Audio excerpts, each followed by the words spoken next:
ایک سائڈ پہ ہے حقوق اللہ، دوسری سائڈ پہ حقوق العباد یعنی معاملات۔ اگر ہم ان دونوں چیزوں کو پیرالل ایک سمت میں لے کے جائیں گے تو میرے خیال میں یہ ایک کامل مسلمان کی پہچان ہے۔ اگر حقوق اللہ کی بات ہم کریں تو یہ ساری چیزیں تو ہم پر فرض کی گئی ہیں اللہ کی طرف سے، حج ہے، روزہ ہے، زکوٰۃ ہے، ٹھیک ہے جی،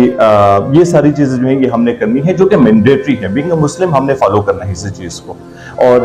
اللہ چاہے تو ایک چھوٹی سی نیکی کا بہانہ بنا کے آپ کی بخشش کر سکتا ہے، کیونکہ اللہ بڑا رحیم کریم بادشاہ ہے۔ اور ہم اگر ایک ماں کی اگزامپل لے لیں تو ماں کی محبت انکنڈیشنل ہے۔ اگر ہم ترازو میں ایک سائڈ پہ ماں کی محبت رکھیں، دوسری سائڈ پہ ہم دنیا جہان کی جو چیزیں بھی رکھیں تو ماں کی محبت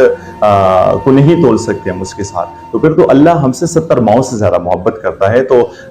ہم اللہ سے رحم کی توقع رکھیں گے، اور حقوق اللہ جو ہیں یہ ہمارا اور اللہ کا معاملہ ہے، یہ مطلب ہم اللہ سے رحم کی امید رکھ سکتے ہیں، اور یہ ساری چیزیں پھر بھی معاف ہو سکتی ہے، لیکن اس کے ساتھ جو ایک چیز چل رہی ہے وہ پیرالل چل رہی ہے، اور جس پر ہم نے زور دینا ہے کیونکہ وہ ہماری زندگیوں سے ختم ہونے والی ہیں، اور وہ ہے معاملات، بلکہ ہم خود اس چیز کو ختم کر رہے ہیں۔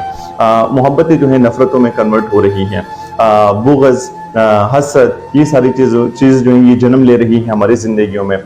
بظاہر تو ہم نمازیں پڑھ رہے ہیں، صدقات دے رہے ہیں، لیکن ساتھ میں رشتہ داروں کی حقوق، دوستوں کی حقوق، مطلب ایون ہم اگر مٹاس سے باتیں بھی نہیں جانتے ہیں تو میرے خیال میں یہ بھی ہمارے لیے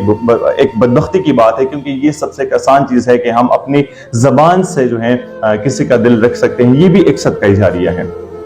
قرآن کریم کی ایک آیت ہے کہ لا تبطلوا صدقاتکم بالمن والأذى، ٹھیک ہے جی، اور احسان جتلا کر اور تکلیف دہ باتیں کر کے اپنے صدقات کو ضائع آپ مت کریں۔ اگر آپ جتنی بھی صدقات دے رہے ہیں تو بالکل یہ قرآن کریم میں بالکل منشن ہے، کلیئرلی منشن ہے کہ آپ جتنی بھی صدقات دے رہے ہیں، آپ جتنی بھی نیکیاں کر رہے ہیں، آپ جتنی بھی نمازیں پڑھ رہے ہیں،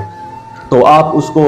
کس سے احسان جتلا کر، مطلب کسی کے ساتھ آپ کوئی نیکی کریں تو آپ بار بار اس چیز کو بظاہر نہ لے کے آئیں اور لوگوں کے سامنے نہ لے کے آئیں اور ایک احسان کے روپ میں نہ لے کے آئیں۔ اور دوسرا، اگر آپ کی زبان سے تکلیف دہ باتیں کسی کے لیے نکل رہی ہیں تو میرے خیال میں یہ ایک ایسا ناسور ہے، یہ تکلیف دہ باتیں اور یہ بد زبانی، یہ بد کلامی کے اس سے ایک دفعہ دل